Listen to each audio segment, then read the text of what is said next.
الفاتحہ۔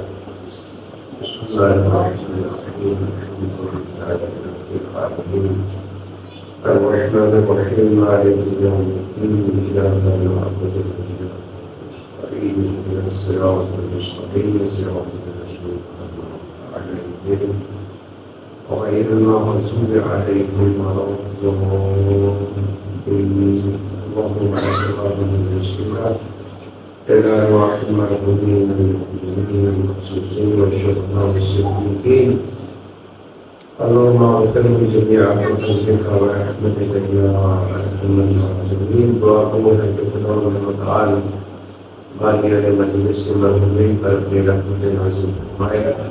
شہداء اسلام میں خصوص ان ایام میں اعلی کلمہ حق سے بلندی کے لیے سینہ سپر شہداء جو سید الشہداء کے غلاموں کی فہرست میں شامل ہوتے ہیں، خدا انہیں مطالب کے درجات بلند سے بلند تک فرمائے۔ دعا گو ہے کہ جو پرچم حق کو لے کر سینہ سپر ہے، خدا انہیں مطالب نصرت عطا فرمائے۔ حضرت ولی عصر کے ظہور میں تعجیل فرمائے اور ہمیں ان کے اعوان و انصار میں سے ہونے کی توفیق عنایت فرمائے۔ اپنی دعاؤں کی قبولیت کے لیے محمد کی صلوات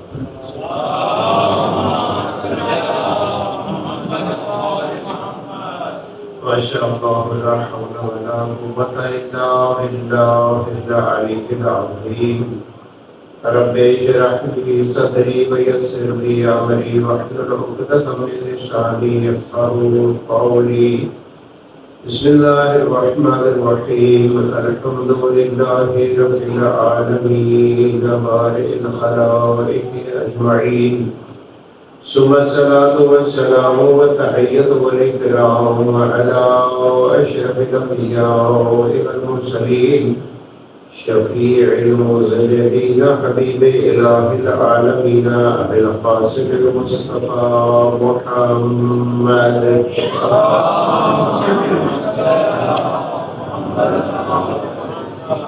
وعلى أهل بيته الطيبين الطاهرين المعصومين الذين أذهب الله عنهم الرجس وطهرهم تطهيرا۔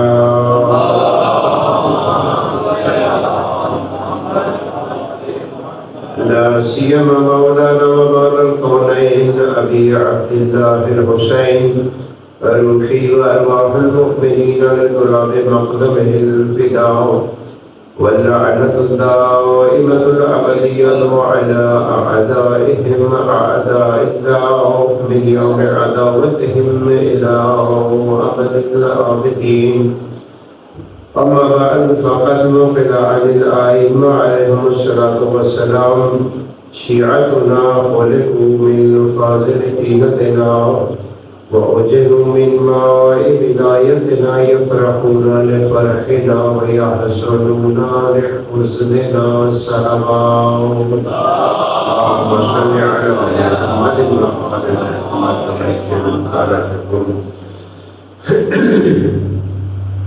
خدا تعالیٰ کی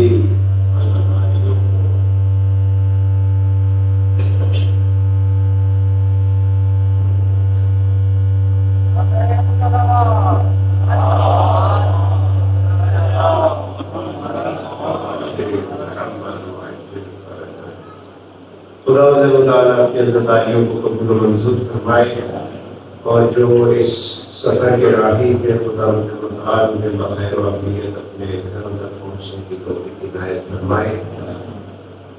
ایک بہت بڑا تاریخ انسانیت کا موڑ کہ جس کی ابتدا اسلامی سال کی ابتدا کے ساتھ ہی ہو جاتی ہے، وہ واقع کربلا ہے، نعزت عاشورہ ہے۔ حضرت سید الشہداء ان کے ساتھیوں کی وہ عظیم الشان قربانی ہے جو ہمیشہ کے لیے باقی ہے، کیونکہ امام حسین مصباح الہدی حضرت انسان کو ہمیشہ ہدایت کی ضرورت ہے، اور رسول اعظم نے سید الشہداء کو ہدایت کا چراغ قرار دیا۔ وسفینۃ النجات، اسی طریقے سے انسان کو ہمیشہ نجات دہندہ کی ضرورت ہے۔ رسول اعظم صلی اللہ علیہ وآلہ وسلم نے سید الشہداء کو سفیر نجات بھی قرار دیا۔ اور یہ چیزیں جو ہیں یہ پہلے قرآن مجید کی سورت میں، قصوں میں، قصص قرآن میں آپ پڑھتے ہیں، اور اگر نہیں پڑھی تو خداوند متعال نے ان چیزوں کے متعلق باقاعدہ طور پر بیان فرمایا ہے۔ ان بہت سی چیزوں کو منحصر کیا ہے خداوند متعال نے اس ہستی میں جس ہستی نے محرم میں اسلام کی اس مشکل کو حل کیا کہ جو اس صورت میں تھی کہ خود حضرت سید الشہداء کے الفاظ میں ان سنت قد عبیدت، آپ دیکھ رہے وہ ایک خط میں تعلیم فرمایا کہ سنت الہیہ، سنت رسول اللہ صلی اللہ علیہ وآلہ وسلم اپنی زندگی کے آخری سانس لے رہی ہے۔ وَإِنَّ الْبِدْعَةَ قَدْ أُحْيِيَتْ، اور بدعات کو زندہ کیا جا رہا ہے، آشکار کیا جا رہا ہے، انہیں دین کے طور پر پیش کیا جا رہا ہے اور دین کو باطل کے طور پر پیش کیا جا رہا ہے۔ مل کر ایک مرتبہ صلوات کر لیجیے محمد۔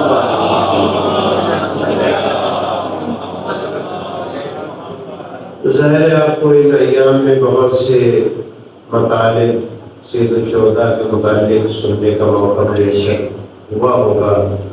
اس سے ہٹ کر کے سید الشہداء کی یاد کو منانا بہت بڑا اجر رکھتا ہے، یاد کو زندہ رکھنا بہت بڑا اجر رکھتا ہے، اور سبحانہ بہت بڑا اجر رکھتا ہے۔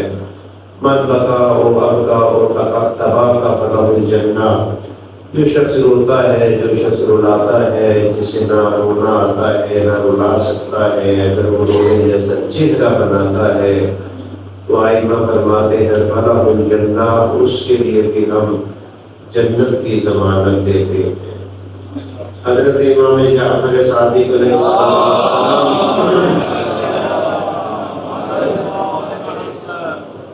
سے سوال ہوا کہ سید الشہداء کی شہادت کا دن تو روز عاشور ہے، پھر یہ محرم کے چاند کے ساتھ ہی یہ سلسلہ کیوں شروع ہو جاتا ہے؟ تو آپ نے من جملہ بہت سی چیزوں کی یہ چیز بھی فرمائی کہ آسمان میں فرشتوں کے پاس سید الشہداء کا وہ کرتا جو وقت شہادت آپ نے ذکر کیا ہوا تھا وہ محفوظ ہے، جو روز حشر پیش کیا جانا ہے۔ جب محرم کا چاند ہوتا ہے تو وہ فرشتے اس کرتے کو کھولتے ہیں، اس کی زیارت کرتے ہیں، ان کا یہ عمل پوری کائنات کو غمگین کر دیتا ہے اور پوری کائنات حالت عذاب میں چلی جاتی ہے۔ خود آئمہ علیہ السلام کی عملی زندگی بھی اور دیگر آئمہ کا ان آئمہ کے متعلق نقل فرمانا کہ جیسے ہی چاند نظر آتا تھا تو غم کے سائے پھیل جاتے تھے۔ اہل بیت علیہ السلام کے گھروں پر آئینہ خدا علیہ السلام کی ظاہری صورت پر بھی اور عمل میں بھی ایسا ہی ہوتا تھا۔ حضرت امام جعفر صادق علیہ السلام سے بھی یہ فرمان نقل ہوا، ہمارے زمانے کے امام سے بھی یہ فرمان نقل ہوا، اور رسول اعظم سے بھی یہ فرمان نقل ہوا جو میں نے آپ کی خدمت میں شروع میں عرض کیا کہ جو لوگ محبت اہل بیت اور بالخصوص محبت سید الشہداء کے دیوانے ہیں اور ان کی یاد کو مناتے ہیں، ان کی آخری کیفیت کیوں ہوتی ہے؟ تو جواب ایک ہی تھا، شیعتنا خلقوا من فاضل طینتنا۔ خداوند متعال نے جب ہم 14 کی تخلیق فرمائی تو اس کے ساتھ ہی ساتھ کچھ اضافی خاک بھی دی۔ تخلیق سے مراد البتہ تخلیق جسدی ہے، جسم کی صورت میں جب تخلیق فرمائی تو عالم انوار کی بات کے بعد کی یہ بات ہے۔ جب خداوند متعال نے یا یوں کہہ لیجئے خداوند متعال نے یہ چاہا کہ ان انوار کو جسم کی شکل عطا کی جائے تو خداوند متعال نے خواب کے ذریعے سے جسم عطا کیے اور اس میں کچھ فاضل کچھ اضافی خواب بھی لی جو 14 کے بنانے کے بعد بچ گئی، اسے بیمار ولایتنا ہماری محبت کے عرق کے ساتھ خداوند متعال نے ڈھونڈا۔ اس کا نتیجہ یہ ہے کہ یفرحون لفرحنا، ہمارے شیعہ ہماری خوشی کے ساتھ خوشی مناتے ہیں اور ہمارے غم کے ساتھ غم مناتے ہیں۔ یعنی بعض اوقات تو ہم یہ کہتے ہیں نا جوش خطابت میں کہ ہم سلام کرتے ہیں ان ماؤں کو جنہوں نے اپنی گود میں ہمیں یا علی کہنا سکھایا، ہم شکر کرتے ہیں خداوند متعال نے ہمیں ایسے گھرانوں میں بھیجا، ہم شکر کرتے ہیں کہ خداوند متعال نے ہمیں پاکیزہ باپ عطا کیا۔ یہ بات اس چیز سے بہت بڑھ کر ہے، یہ ماں اور باپ ایک سبب ضرور بنے، لیکن علت حقیقی یہ ماں اور باپ نہیں ہے، وہ اس دنیا میں لانے کا سبب بنے ہیں فقط۔ وہ اس پاکیزگی کو نہیں لا سکتے تھے جو خداوند متعال نے اجساد مومنین کی تخلیق کے وقت ان کے بدن میں رکھی، لہذا یہ اس سے بالاتر مسئلہ ہے۔ تو بس نتیجہ اس کا کیا ہے؟ یفرحون لفرحنا، یہ ہماری خوشی کے ساتھ خوشی مناتے ہیں۔ اور اہل بیت علیہ السلام کی خوشی کیا ہے؟ آیا جس طریقے سے اہل بیت علیہ السلام مناتے ہیں، جس طریقے سے ہم سمجھتے ہیں کہ جیسے ہی 8 ربیع الاول گزرے گی پھر ہم سب کچھ بھول جائیں گے، بہت سی چیزیں جائز بنا لیں گے، ہم خود بہت سے ایسے کام کریں گے جن کی شریعت میں اجازت ہی نہیں ہے۔ سید الشہداء انہی کاموں کی بے فنی کے لیے نکلے تھے، یا پٹاخوں پر گزارا کریں گے۔ وعلی ھذا القیاس اگر اہل بیت علیہ السلام کے گھرانے میں دیکھنا ہے کہ فرحت و خوشی کن ابواب میں سے ہے، تو پھر سنیے جناب سیدہ سلام اللہ علیہا نے جب دیکھا، توجہ فرمائیے گا، جب دیکھا کہ میرے فرزند حسین کی ولادت کے موقع پر رسول اللہ غمگین ہیں، تو جناب سیدہ نے پوچھا کہ آپ غم میں کیوں ہیں؟ سید الشہداء کے متعلق رسول اعظم نے جناب سیدہ کو بتلایا کہ آپ کے اس فرزند کے ساتھ امت کیا کرے گی۔ جناب سیدہ بھی غمگین ہو گئی، پھر دوبارہ بتایا لیکن خداوند متعال ایک ایسی قوم پیدا کرے گا جو آپ کے فرزند کے اوپر گریہ کرے گی۔ یہ حدیث آپ نے سنی ہوئی، ان کی خواتین پر گریہ کریں گی، ان کے بچے ان بچوں کے اوپر گریہ کریں گے، لہٰذا ایک ایسی قوم ہوگی جو آپ کے فرزند کے غم میں روئے گی۔ تو جناب سیدہ خوش ہو گئی۔ اب سمجھیے ذرا فرحت کیا ہے۔ امام فرمائے یفرحون لفرحنا، ہمارے شیعہ ہماری خوشی کے ساتھ خوشی مناتے ہیں۔ جناب سیدہ اس موقع پر بھی خوش ہوتی ہیں جب ان کے فرزند کے غم میں آپ آنسو بہاتے ہیں۔ اب دیکھا فرحت اور خوشی کا مفہوم آپ نے دیکھا، کوئی آسان بات نہیں ہے کہ ہم اپنی مرضی سے خوشی منائیں اور سمجھے کہ شاید اہل بیت علیہ السلام اس خوشی سے راضی ہیں، نہیں، بلکہ ہمیں خوشی بھی اسی گھرانے سے لینی ہوگی کہ وہ خوشی کس انداز سے مناتے ہیں، ہمیں غم بھی اسی گھرانے سے لینا ہوگا کہ وہ غم کس طریقے سے مناتے ہیں۔ ایسا غم نہیں ہے کہ جو بعض اوقات ہمارے ہاں بڑی رسم ہے، اور یہ بڑی، اب چونکہ سوشل میڈیا کا دور ہے ہر جگہ پر ہی یہ رسم ہے، آذان علی اکبر جو صبح عاشور دی جاتی ہے یہ ایک رسم بن گئی ہے، لیکن اس کے بعد کبھی بھی تذکرہ نہیں ہوتا کہ آذان علی اکبر کے بعد وہ نماز ہوگی جو سید الشہداء نے کربلا میں پڑھائی تھی۔ مل کر ایک دفعہ صلوات پڑھ لیجیے۔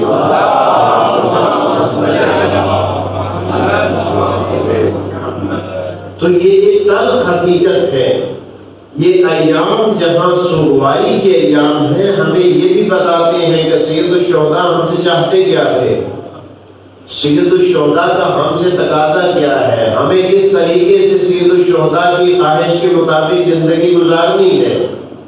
سید الشہداء تو مدینہ سے نکل رہی ہیں اور فرما رہے ہیں الا ترون ان الحق لا یعمل بہ، تم دیکھ رہے ہو کہ حق کے اوپر عمل نہیں ہو رہا،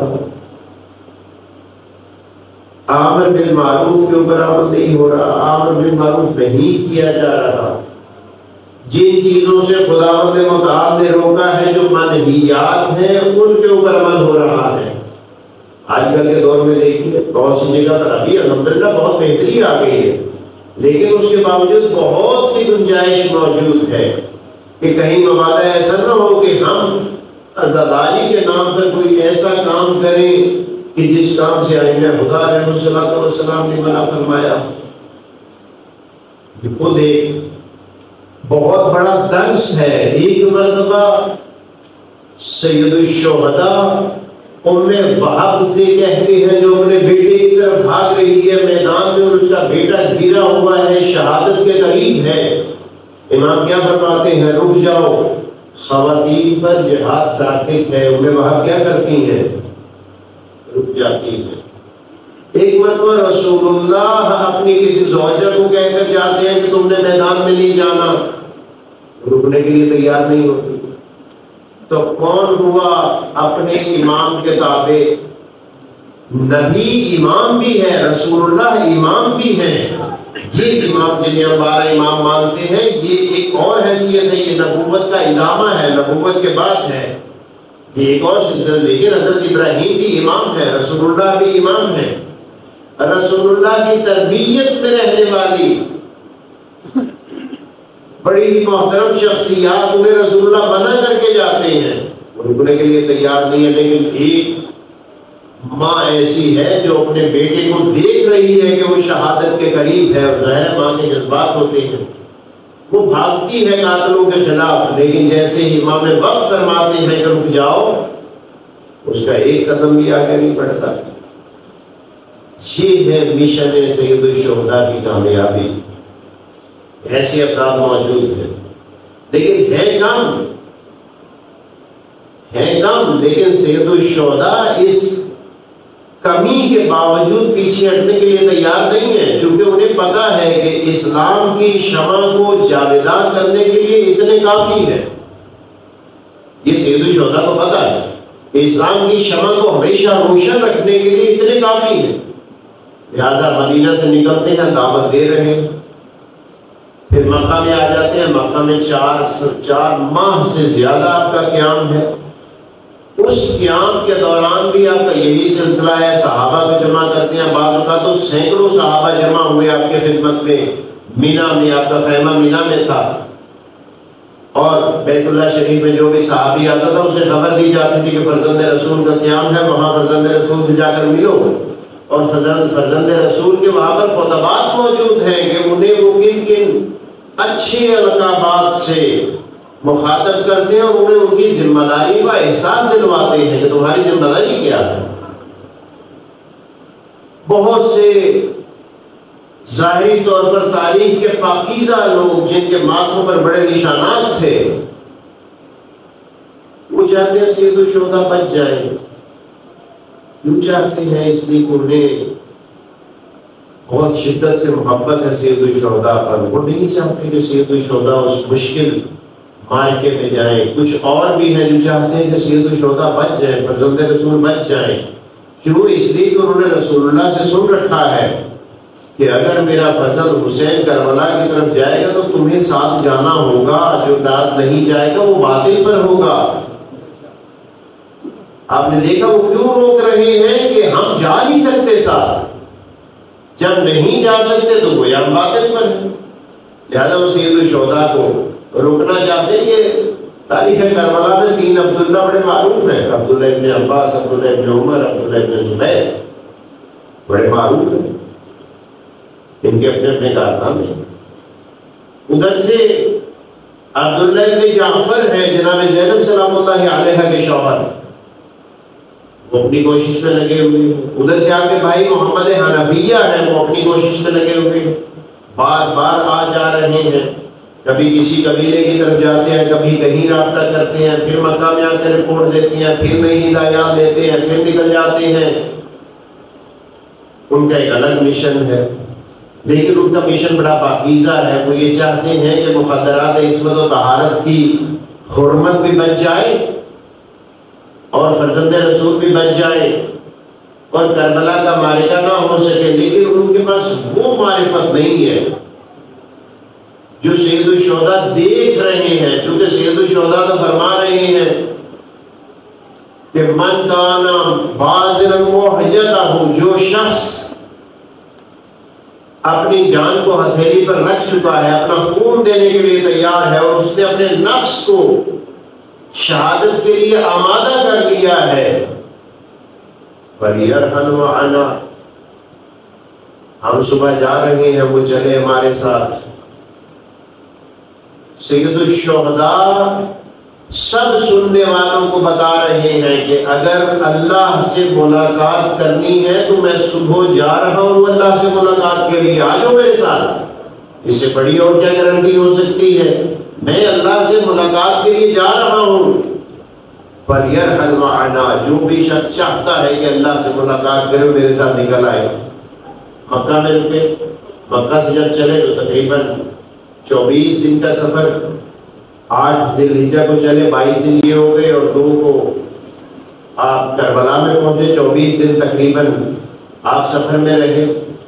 ان 24 دنوں میں بھی آپ بار بار تلاش کر رہے ہیں ان افراد کو جو اس شیعہ کی کیٹیگری میں پورا آ سکے کہ شیعتنا خلقوا من طینتنا۔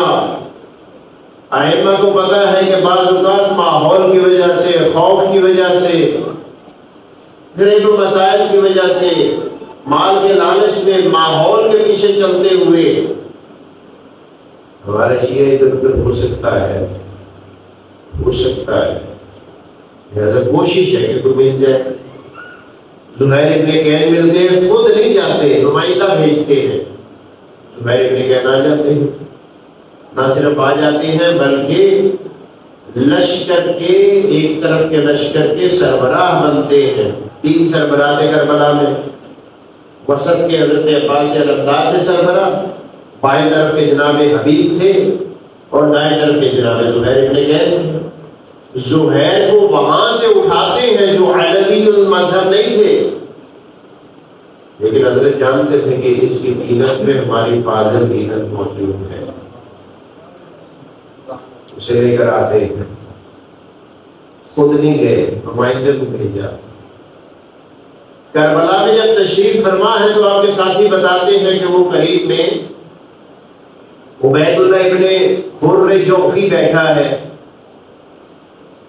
یہ جناب حر کا بیٹا نہیں ہے، یہ حر جوفی ہے، وہ بیٹھا ہے، خیمہ لگائے بیٹھے۔ حضرت خود جاتے ہیں نفس سے نفیس اس کے خیمے میں، دیکھ کر حضرت کو گھبرا جاتا ہے، اور اس سے پہلے کہ حضرت اسے دعوت دیں کہتا ہے کہ کوفہ سے بھاگا ہوں اور یہ قسم اٹھائی ہے نہ آپ کا ساتھ دوں گا نہ یزید کا ساتھ دوں گا۔ حضرت فرماتے ہیں بھارت میں آ گیا ہوں تمہیں دعوت دے دی، میں فرزند رسول، میں حسین بن علی آ گیا ہوں تیرے پاس تمہیں دعوت دینے کے لیے۔ کہتا ہے کہ میرے پاس بڑا اچھا گھوڑا ہے، بڑی اچھی تلوار ہے، یہ لے جائیے۔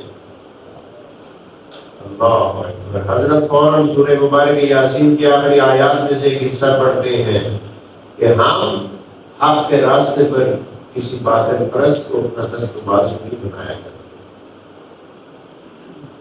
جب تم ہمارے لیے حق کے راستے پر نہیں آ سکتے تو اس کا مطلب تم باطل پر ہو۔ ہم کیوں تمہاری تلوار لیں، کیوں تمہارا گھوڑا لیں؟ ہمیں تمہاری ضرورت ہے، تیری تلوار کی ضرورت نہیں ہے، تیرے گھوڑے کی ضرورت نہیں ہے۔ سال کے اندر اندر اسی گھوڑے سمیت مر گیا، پانی میں ڈوب کرو، یہ سارے مر گئے، موسم ہے، 2 سال کے، 2.5 سال، 3 سال کے اندر اندر سب مر گئے۔ بلکہ اہل بیت علیہ الصلوۃ والسلام کے ائمہ کے جتنے بھی قادری تھے کبھی لمبی زندگی نہ پا سکے، کبھی لمبی زندگی نہ پا سکے۔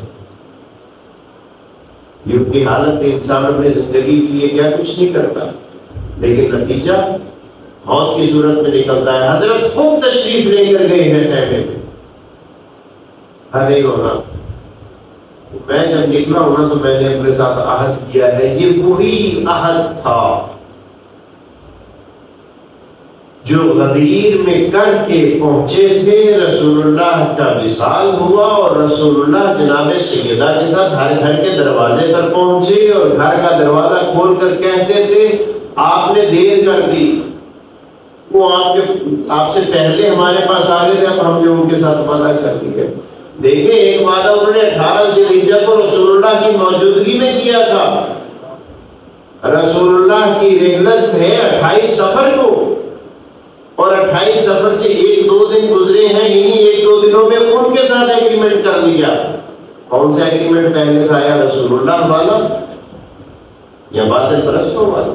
باطل پرستوں والا بعد میں تھا، کہا کہ آپ نے دیر کر دی، ہم نے ان کے ساتھ کر لیا۔ اس سے غافل کہ رسول اللہ سے وعدہ کیا تھا، اسی قسم کے یہ بھی لوگ ہیں۔ سید الشہداء نے اس عرصے میں مکہ سے نکلتے ہوئے مکہ سے جناب مسلم کو بھیجا اور پھر ساتھ ہی ساتھ بصرہ والوں کو بھی خط لکھا۔ بصرہ میں جناب سلیمان بن سورد خزاعی، انہیں خط لکھا، نوجوان آدمی تھے، اور وہ جناب مسلم سے پہلے خط وہاں پہنچا۔ جب وہ بصرہ میں خط پہنچا تو اس وقت عبید اللہ ابن زیاد بصرہ کا حاکم تھا، ابھی وہ کوفہ میں نہیں آیا تھا۔ جناب سلیمان نے سوچا کہ یہاں پر بصرہ میں 5 قبیلے آباد ہیں، تو مجھے ان کو بھی دعوت دینی چاہیے۔ تو سب سے پہلے سعید ابن یزید نحشری کو دعوت دی، بڑا خوش ہوا، اس نے خط لکھا سید الشہداء کے نام پر، مولا کی دعوت مجھے ملی ہے، میں انشاءاللہ آپ کے پاس حاضر ہو رہا ہوں، اور میں یہ چاہتا ہوں کہ کچھ مزید افراد کو بھی ساتھ لے کر آؤں۔ سید الشہداء نے خط میں یہ نہیں لکھا تھا کہ مجمع لے کر آؤ، کہا یہ ہم پہنچ گئے ہیں، آ رہے ہیں، ہم ہماری اگر مدد کرنا چاہتے تو آج ہوتا مولا میں بندے اکٹھے کر کے لا رہا ہوں۔ بندے اکٹھے کرتا رہ گیا، عاشور گزر گئی، عاشور گزر گئی، بندے اکٹھا کرتا رہ گیا۔ دوسرا خط ہے منذر ابن جارود کو۔ منذر ابن جارود کو خط دینا تھا کہ غضب ہو گیا۔ منذر ابن جارود کی ایک بیٹی کے ساتھ عبید اللہ ابن زیاد بیاہا ہوا تھا، یعنی یہ سسر تھا اس کا۔ منذر کے جیسے اس کو خط ملا فوراً عبید اللہ کے پاس لے گیا، اس نے خط کو دیکھا اور جناب سلیمان نے سورد خزاعی کو گرفتار کیا اور ان پر بدترین تشدد کیا تاکہ مزید محبان حسین ابن علی کا بصرہ میں پتہ کیا جائے۔ لیکن جناب سلیمان نے جان کو دے دی، بتایا نہیں کسی کا بتایا نہیں، شہید ہو گئے۔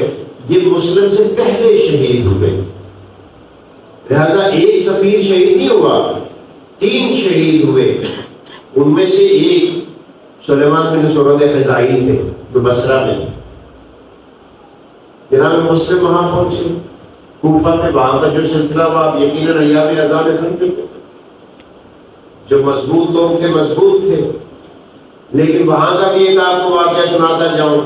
شیعتنا خلقوا من فاضلتنا، ہمارے شیعہ ہماری بچی ہوئی خواب سے تخلیق ہوئے ہیں، اور ہماری محبت و ولایت کے پانی کے ساتھ اس خواب کو گوندا گیا تھا جس سے ہمارے شیعوں کو بنایا گیا۔ ان میں سلیمان ہے، ایک میں منذر ہے، ایک میں سعد ابن یزید نحشری ہے جو مخلص ہے، لیکن اسے پتہ نہیں ہے کہ امام وقت پکارے تو دوسرا قدم امام وقت کی طرف ہونا چاہیے۔ میں مولا بندے لے کر آ رہا ہوں۔ کوفہ میں جب ابن مصحح کی شہادت ہوئی تو ان سے کہا گیا کہ آپ کی جان بچ سکتی ہے اگر عبید اللہ کے بارے میں آپ مدح سرائی کریں۔ کہا ایسا کرتا ہوں۔ ان کو کھڑا کیا، انہوں نے کہا مسجد کوفہ میں کروں گا۔ مسجد کوفہ میں لے گئے، انہوں نے وہاں پر پہنچتے ہی حمد و ثنا کی، خداوند متعال کی، رسول اللہ پر درود و سلام بھیجا اور مولا امیر المومنین اور ان کے خاندان کے فضائل بیان کرنے شروع کیے، اور بنی ہاشم کے دشمن خاندان کے ان کی نجاستوں کو، ان کی خباثتوں کو آشکار کرنا شروع کیا۔ آپ کو آپ کی زبان کاٹ دی گئی، اس کے بعد آپ کو شہید کر دیا گیا۔ زبان کٹنے سے پہلے جتنے بھی لوگ جمع تھے انہوں نے کہا میری ایک نصیحت ہے تو ان سب لوگوں کو حسین ابن علی ادھر آ رہے ہیں، ان کی مدد کے لیے پہنچو۔ شہید ہو گئے۔ وہاں سے 6 بندوں نے ارادہ کیا کہ ہم حسین ابن علی علیہ السلام کی مدد کے لیے جاتے ہیں، لیکن وہ راستے سے آگاہ نہیں تھے۔ ترماہ بن عدی بہت بڑا فصیح، بہت بڑا شاعر، بہت بڑا ادیب، بہت بڑا بہادر، طویل قامت، جنگی حرب و رموز سب کو سمجھنے والا شخص، اور مولا امیر المومنین کے خصوصی ترین خط لے کر شام ہو جایا کرتے تھے، اور وہاں ان کی اصلیت ان کو یاد کروا کر آتے تھے۔ بہادر بھی تھے، فصیح بھی تھے، شاعر بھی تھے، طویل القامت بھی تھے، طاقتور بھی تھے۔ ان 6 نے فیصلہ کیا ترماہ کو راستہ آتا ہے، ترماہ سے تھوڑا راز و نیاز کیا، اس کو آمادہ کیا، کہا میں کربلا پہنچاؤں، اس سے پہنچاتا ہوں۔ ترماہ ان 6 کو لے کر سید الشہداء کی خدمت میں جب پہنچا تو سید الشہداء بھی کربلا میں پہنچ گئے، یعنی انہوں نے کہا کہ ہمیں ملواؤ، اس راستے پر وہ ہیں۔ وہاں پہنچ گئے، ملاقات ہو گئی۔ اب ظاہر 6 رک گئے تو اس نے تھوڑی جانا تھا، یہ بھی رک گیا، تیسرے دن بھی رکا، چوتھے دن بھی رکا۔ چوتھی محرم کو سید الشہداء سے ترماہ کہتا ہے، کبھی پڑھی گا ناصر القرآن کے خطوط میں، کہ کتنا بہادر شخص تھا، کتنا ادیب تھا، کتنا بڑا شاعر تھا۔ کہتا مولا مجھے لگتا ہے کہ گھر میں نا کھانے پینے کا سامان میں سارا نہیں دے سکتا تھا، مجھے اجازت دیں گے تو میں دے کر بس یہ کوفہ ہے گیا اور واپس آیا۔ حضرت نے تعجب سے ترماہ کو دیکھا۔ اب ہمیں نہیں پتا تعجب کیوں تھا، لیکن شاید اس میں دیکھا ہوں کہ تمہیں نظر نہیں آ رہا رسول اللہ کی بیٹیاں، ان کا خاندان یہاں کھانے پینے کے سامان کے بغیر بیٹھا ہوئے، اور تمہیں کوفہ میں اپنے لیے بچوں کو دیتے ہیں۔ ہاں ٹھیک ہے ترماہ جاؤ۔ ترماہ گیا تیزی کے ساتھ، اپنا جو کام کیا اس کو کر کے پلٹا، لیکن جب پلٹا جلے ہوئے خیمے تھے اور کچھ قبریں بنی ہوئی، قافلہ جا چکا تھا، قافلے میں شامل نہ ہو سکا ترماہ، اپنی تمام تر عظمت کے باوجود شامل نہ ہو سکا، رہ گیا، حسینی بننے سے رہ گیا۔ پھر توابین میں آیا لیکن حسینی نہیں تھا، توابین میں سے تھا، کربلائی نہیں تھا۔ آئمہ نے اس کے لیے زیارت نہیں پڑھی، امام زمانہ نے اس کے لیے آنسو نہیں بہائے۔ زیارت ناحیہ لوہا ہے نا، اس کا نام نہیں آیا، رہ گیا۔ ماننے والا تھا امام کا، ہماری زبان میں بہت بڑا مولائی تھا، اپنی جان نچھاور کرتا تھا امام پر، لیکن بچوں اور بیوی کی محبت جو ہے اسے گھر کھینچ کر لے گئی کہ میں ان کی تال بازار سے کر دوں۔ بس میں آیا، اللہ ایسے ایسے کردار کربلا میں ملتے ہیں جو موقع پر رہ گئے، نہ کر سکے کچھ بھی۔ شیعاتنا خلق من فاضل حقیقت ہے، ہمارے حقیقی شیعہ جو ہے وہ ہماری ہی خاک کا جو اضافی تھا اس سے بھی تخلیق ہوئی ہے۔ روز عاشور ہے، روز عاشور ابو محتف اور ایک ان کے بھائی، یہ دونوں شریک ہیں، یزیدی فوج میں ہے، یزیدی فوج میں ہے دونوں۔ روز عاشور ہے، یزیدی فوج میں ہے، جنگ کا پہلا حملہ ہو چکا ہے، لیکن دونوں بھائی جنت اور جہنم کے درمیان میں ہیں۔ ایک بھائی دوسرے سے کہتا ہے کہ میں ادھر ٹھیک نہیں سمجھتا، میرے خیال میں یہ حق پر نہیں ہے، حق پر فرزند رسول ہے، میں ادھر جانا چاہتا ہوں۔ اس نے کہا تم نے تو میرے دل کی بات کی. کہا تو پھر کیسے نکلے؟ کہا کہ ہم آہستہ آہستہ چلتے ہیں, آہستہ آہستہ جائیں گے, جب ان کی تیروں کی حدود سے نکل جائیں گے پھر تیزی سے بھاگ جائیں گے. آہستہ آہستہ چل پڑے پیچھے سے. عمر ابن سعد کی فوج نے کہا کہ تم کس کی اجازت سے جا رہے ہو؟ انہوں نے سنی انسنی کی لیکن آہستہ آہستہ چلتے رہے. کئی لوگوں نے ان کو بلایا, کیوں جا رہے ہو؟ امیر کی اجازت کے بغیر, جو جس کی زبان میں آیا, لیکن انہوں نے کسی کی نہیں سنی. جب انہوں نے دیکھا کہ ہم تیروں کی اس رینج سے باہر نکل گئے ہیں, انہوں نے سرپٹ اپنے گھوڑے بھگا دیے سید الشہداء کی طرف. سید الشہداء دور سے ان کو آتے ہوئے دیکھ رہے. سید الشہداء کو پتا تھا یہ کس کیفیت میں. سید الشہداء نے کوئی ریئیکشن نہیں دکھایا, فوراً پہنچ گئے سید الشہداء کی خدمت میں. سید الشہداء نے استقبال کیا, پوچھا نہیں ان کا احوال کہ کیا ہوا, استقبال کیا. یعنی سید الشہداء کو پتا تھا یہ ہمارے تھے, ادھر رہ گئے تھے.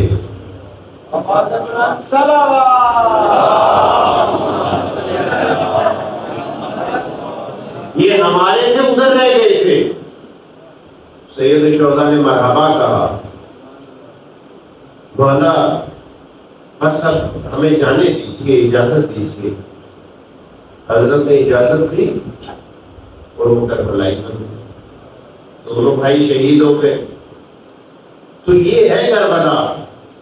جنت اور جہنم کا اگر فیصلہ کرنا ہے تو کربلا میں بہترین موقع ہے فیصلہ کرنے کا. اور کچھ لوگوں نے کیا, جناب حر نے کیا, ان کے بیٹے نے کیا, ان دو بھائیوں نے کیا.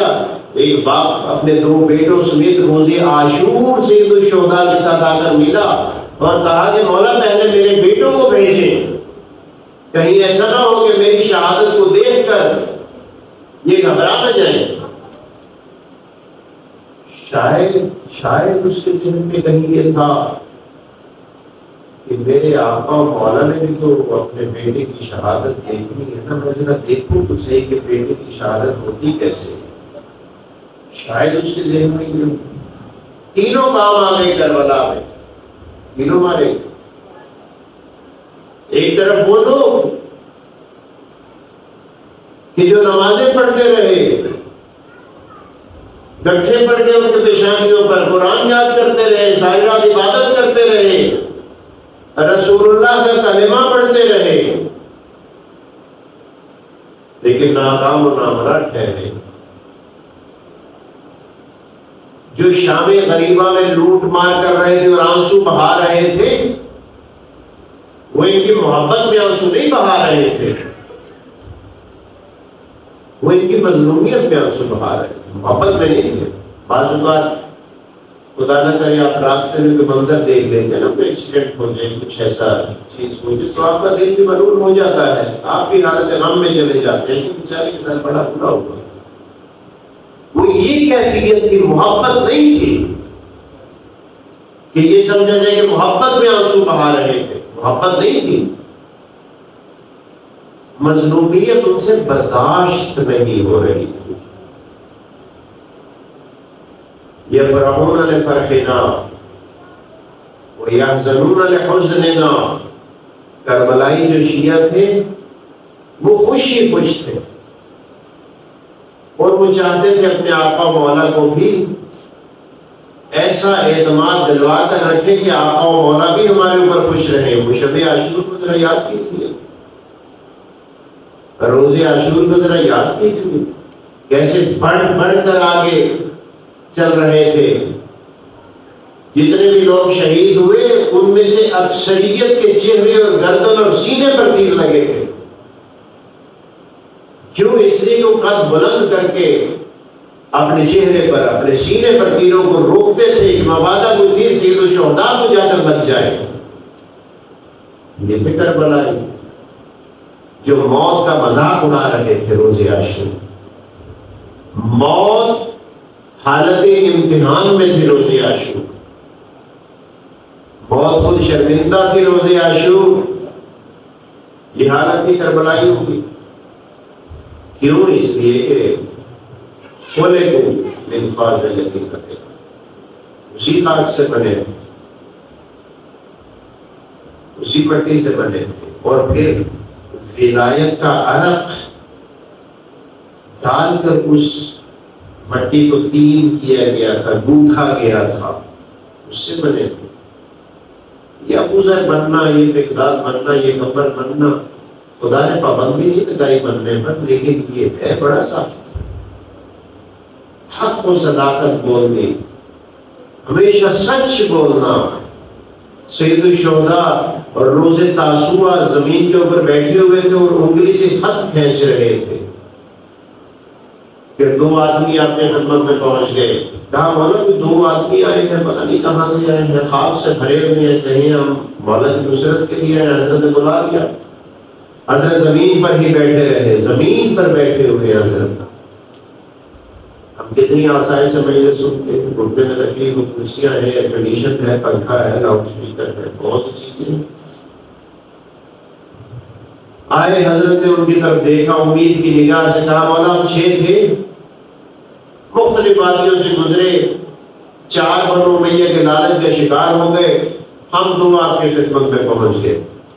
حضرت نے ان کی بات کو سن کر آنکھوں کو جھکا دیا، تھوڑی دیر کے بعد ان کی طرف دیکھا،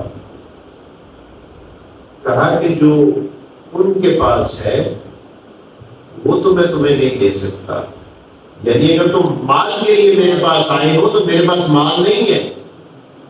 ان کا سید الشہداء کو پتا تھا گویا کہ یہ درس تھا ہمارے لیے، اگر مال کے لیے ہے تو مال میرے پاس نہیں ہے۔ ہاں میں تمہیں ایک گارنٹی دیتا ہوں، جب روز حشر ہوگا اور ہم جنت میں جائیں گے تو حضرت نے اپنا دست مبارک اٹھایا، کہا کہ ہم جنت میں ایسے داخل ہوں گے، یعنی برابر داخل ہوں گے، آگے پیچھے داخل نہیں ہوں گے، ہم ایسے جنت میں داخل ہوں گے، میں تمہارے لیے یہ کر سکتا ہوں۔ انہوں نے کہا مولا ہماری جان بات ہے، ہم اس لیے حاضر ہوں۔